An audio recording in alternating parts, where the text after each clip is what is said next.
Welcome here to Wake Up Call with Dan Tortora, and as you know, in our exclusive multimedia marketing partnership with the LeMoyne College Dolphins, we have the opportunity to be your first stop with anything coming through athletics and the opportunity to bring you conversations you won't find anywhere else, including in our Dolphin Dive series, which airs every second and fourth Wednesday of each month during Dolphin Time at 9 a.m. Eastern Time, exclusively on Wake Up Call. I'm here once again with the head coach of the LeMoyne Dolphins women's soccer team, that being Jaro Zawislan. Jaro, how are you doing today? Good, Dan. Thank you. And Jaro, having the opportunity to get this first game under your belts, you know, we talked about the history of it all, that the LeMoyne women's soccer team would be the first team in the history of LeMoyne as a full member institution at Division I to have a game. So history was made the moment that your team stepped on the field. I know it wasn't the outcome that you were looking for, but can you appreciate the fact that your team got to be a part of history and truly usher in LeMoyne into a new era? Definitely historic moment for women's soccer, for athletic department, for LeMoyne College. We knew that we were going to be tested, not only because it was the very first Division I game for our program, but the quality of the Maine women's soccer team has shown in the past and is shown in this game.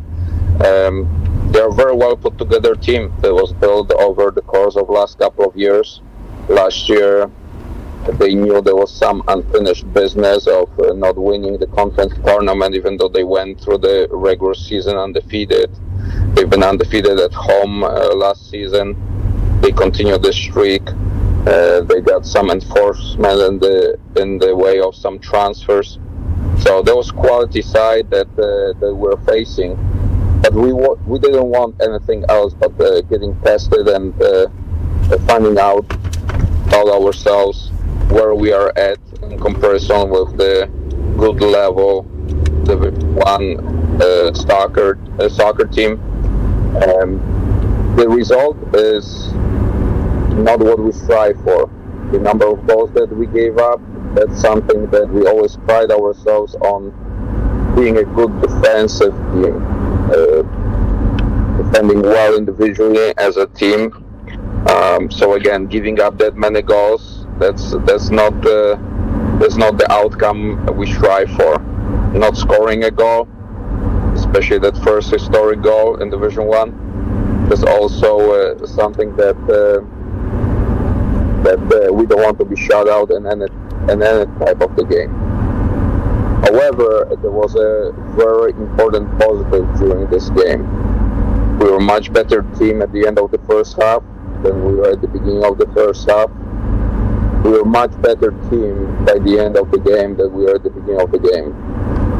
One could see the process, the evolution of the team as the team was getting up to the speed of Division I soccer, getting a little bit more comfortable with the environment, and improving on the individual and team collective defending, and by the end of the game putting some nice sequences resulting in some opportunities, especially from few attacking set pieces, where the team came close to scoring that first historic goal.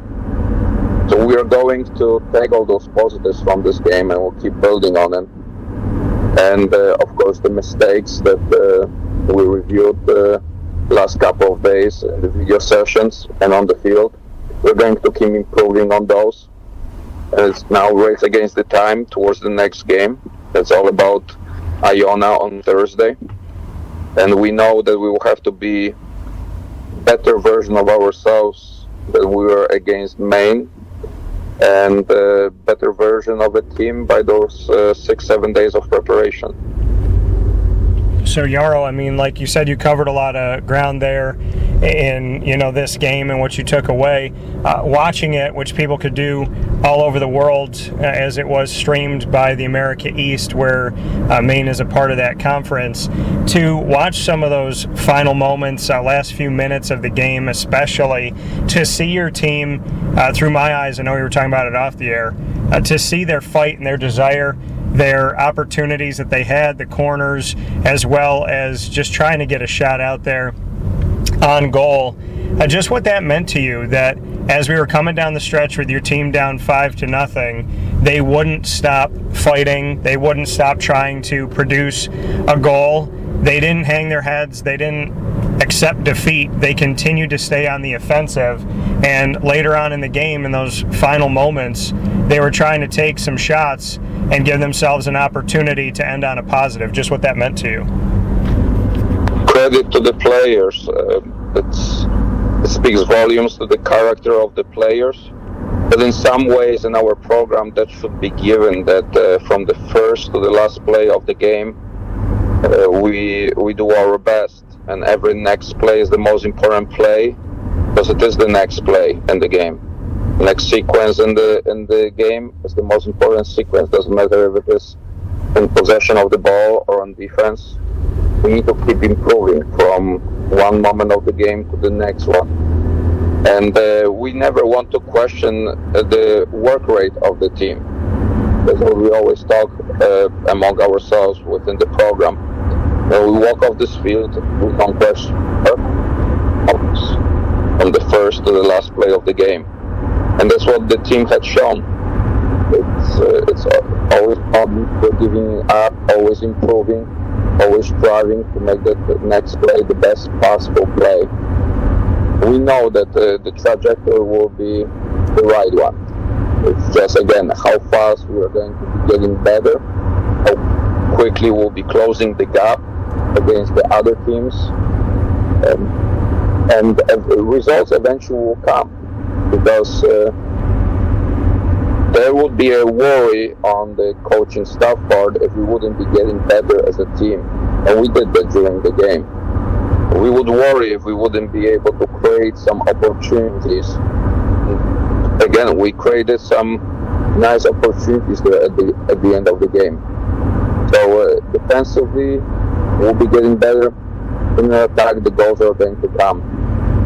It's just a matter of putting enough good quality plays to come out with the result from any particular game. You know, and like you said, here with Jaro Zawislan, the head coach of the LeMoyne Dolphins women's soccer team here on Dolphin Dive inside of WakeUpCall exclusively. Jaro, when you get to have a team like the University of Maine, and like you've spoken about their successes last season, and coming back this season with unfinished business, and then going into the transfer portal and bringing in some more talent, now that you've played a Division I opponent, what can you say about what you learned from the University of Maine and just what they gave you? Because you could practice over and over again against each other, but now that you have a Division I game under your belt, what did you take from the talent that you saw? It's something that that experience is irreplaceable for our student athletes. And talk all we want to leading to the games like that about the higher level of soccer, higher level of athleticism, technical ability, tactical acumen, mental toughness, and the depth of the talent of those teams. But until the student athletes will experience firsthand that type of the environment, that type of the game, that type of the speed of play, it's not enough just to talk about it. So there was invaluable experience, and that experience has turned into very positive at the end of the game, because we could see that one by one our players were catching up with the speed of play, catching up with the intensity of the game, and the things looked much better by the end of the game. So that type of experience on the field was very important to get behind us, and also the longer trip allowed us to go through the logistical process of taking the trip and being on the road and checking into the hotels and having team meals, which again, it's very important experience for our group to go through, especially for pretty big contingent of the first year players, freshmen and transfers. You know, and teaching through that adversity, as the leader of this team, Jaro, how do you do that? How do you use adversity as a tool? How do you use it as a positive in building toward the future? Because some people take losses and they treat them like waves and they kind of get suffocated by it. Other people take losses and they treat them as an opportunity to teach and to grow and a lesson to be learned. So how do you do the latter? How do you teach through adversity? First of all, in our program, we talk about not getting too high on highs and too low on lows, having a very steady approach to the things. Of course, when the things work out great, we allowed ourselves time to celebrate bigger and smaller wins and victories. But also, when the things are not that great on the scoreboard, that's not the end of the world, that's not the end of the season. We take that game and use it as a coachable moment. There's so many moments like that in every game, especially when we look at this game and look process that this team went through during those 90 minutes. There's a lot of stuff that we can take out of this and improve on, but also we emphasize the positives, especially how the things improve for our team. With regards to the bigger picture, everybody loves the story of the bounce back, of the rebound in North America here. So that's another situation where we're going into being a little bit of underdog in the competitive and the athletic sense, but we go into every game looking for positive results. We don't go there just to show up and participate in the game. And with that in mind, we know that this team has the potential and is already better than the result that showed up on the scoreboard as the final result from the main game. How did you players individually know that they are better, and collectively the team already improved. How did you see them respond immediately in practice? What did you see from the student athletes that stuck out to you after the 5-0 loss to Maine? What were they doing in film study, in practice, in general on that ride home that made you feel like something good's going to come out of this? The reaction right at the end of the game. Credit to our players. They were very realistic about the performance and how much they improved by the end of the game. Nobody was happy with the beginning of the game, giving the early goals, but also pretty much everybody realized that the improvement has been made and it was much better at the end of the game. Because once we wrapped up the things on the field, it was all about the recovery and making trip back home. We took a day off following day to recover from the long trip. And then once we got to the video session and then the things on the field, pretty much that was the last stage of getting that game out of our system. Just looking at the things to improve, build on the positives, and look forward to prepare ourselves to be the best version of the team we can be next Thursday. Proud of the group of the student athletes that we have in the program. They are just moving forward in a positive way. They are very realistic of what happened against Maine, but also they are looking forward to future competitions. This is the first game of the first part of our season. Our season is divided in 2 halves technically. The first out of conference schedule and then the conference schedule. The out of conference games are not the games that they're just there to be, again, throwaway games or participation. We want to get a result in any one of those games, but the bigger picture is we want to be ready for that first regular season conference game. And that's where we need to be picking with the form individually as a team. Yeah, I mean, and you brought up a great point, Jaro. I mean, we're in a situation where, you want to win all of your games. Once you get into conference, no matter what happens non-conference wise, whatever you do in the conference, like you said, it's another season. That season that's split into two halves, because if you take care of play in the Northeast Conference, aka the NEC, then you're a team that could be fighting in the postseason no matter what happened in non-conference play. Do you feel like when you look at the schedule that you have non-conference wise and the level of competition with Maine and the other teams coming up, that you're going to have the challenges you think are necessary to kind of bring the best out of your team by the time you play conference games in the NEC? Yes, definitely. We are going to challenge ourselves, test ourselves in every single out of conference games, and that should prepare us well for the regular season in NEC. And again, we wouldn't want it any other way. I think majority of the Division I teams, whoever we play, at this time, this moment in time, we would be tested. But we definitely have not diluted our out-of-conference schedule. Yeah, that conference schedule had to be put on a quick, short notice. We scrambled a little bit, but we were very glad to be able to get 18 games on our schedule. And the timing of the out-of-conference games and the type of the opponents and location is just as good as it gets to prepare us for the demands of the NEC schedule. Jaro, I got to ask you this in closing. I'm Italian and Hispanic in my I got a bunch of family in Spain. The Women's World Cup, FIFA Women's World Cup, has never been won by Spain until now.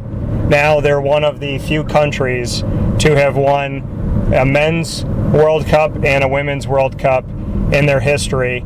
I've gotten to see a lot of Euros for Spain. I've seen a Euro recently for Italy. I've seen World Cups for Italy and Spain. And now I get to see a Women's World Cup championship go to Spain.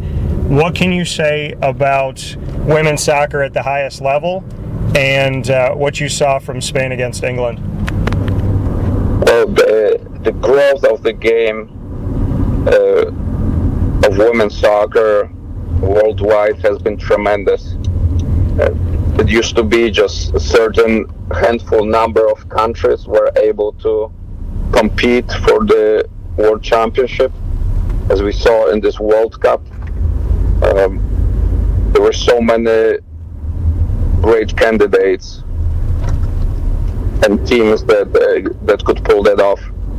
And to win the World Cup is a special achievement in any sport, but especially women's soccer. Winning the World Cup, and now the same country has World Championships in both men's and women's soccer. That's very special. That's very special for that country.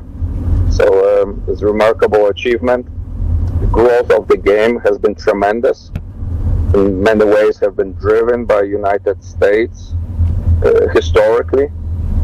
Of course, it's a little bit of a double-edged sword when the rest of the countries, they start investing more resources, more time, more energy into the game. But how US has led the world in the growth of this game on the women's side has been tremendous. Yeah, it's been incredible, and I wanted to mention that because I wore my Spain jacket and my LeMoyne hat after the championship. I just needed you to know that. I love it. So, thank you.